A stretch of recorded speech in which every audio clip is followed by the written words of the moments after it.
Shalom saudara yang terkasih di dalam nama Yesus Kristus. Firman Tuhan untuk kita pada hari ini dari Imamat 19 ayat 17.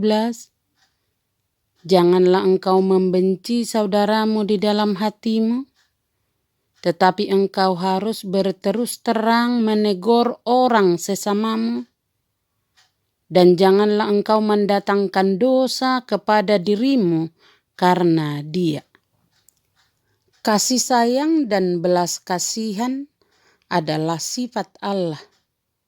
Karena umat Tuhan disertai Tuhan, maka umat harus mau diproses menjadi kudus dalam segala aspek kehidupan. Yang pertama, kudus dalam relasi dengan Tuhan. Kudus dalam aspek ini berarti melakukan apa yang menyenangkan Tuhan.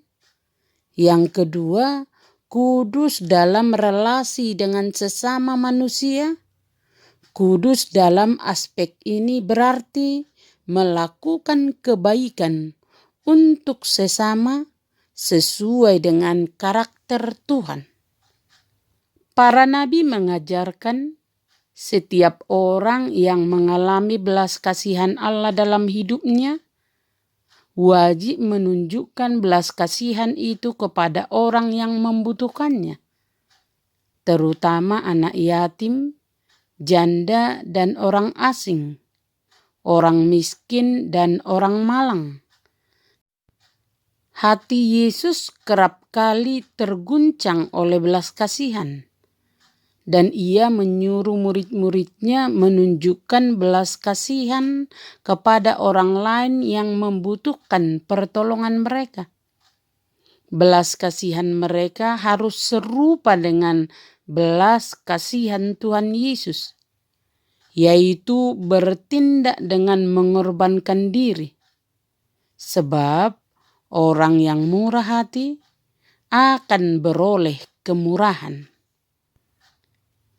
Firman Tuhan untuk kita pada hari ini tentang hubungan manusia dengan sesamanya. Kasih dan kemurahan hendaknya merupakan motivasi dan tindakan yang harus dilaksanakan untuk menunjukkan bagaimana setiap orang Kristen harus hidup agar ia bisa berbeda dengan orang lain, orang kafir, dan berkenan kepada Tuhan. Karena itu diingatkan di dalam firman Tuhan, janganlah engkau membenci saudaramu di dalam hatimu, tetapi engkau harus berterus terang menegur orang sesamamu. Dan janganlah engkau mendatangkan dosa kepada dirimu karena dia. Karena itu beberapa hal penting yang harus diingat melalui firman Tuhan. Yang pertama, aspek ritual tidak terpisah dari aspek sosial. Ini menunjukkan dalam hidupnya, umat Tuhan tidak berbeda antara sekuler dan yang sakral, antara yang duniawi dan yang sorgawi.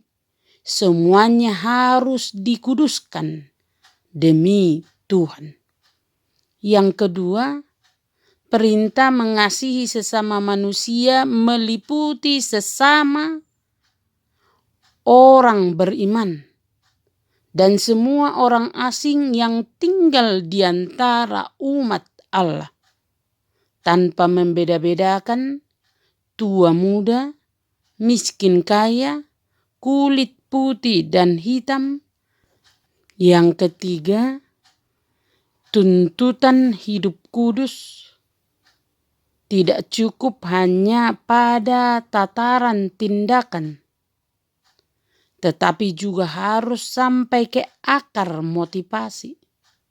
Motivasi yang kudus akan melahirkan tindakan yang kudus.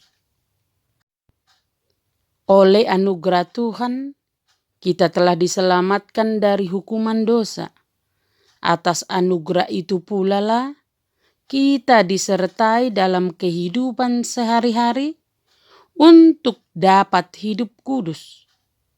Oleh karena itu, serahkanlah diri kita kepada Tuhan hari demi hari dan dalam setiap aspek kehidupan kita, sehingga kita dimampukan untuk hidup kudus.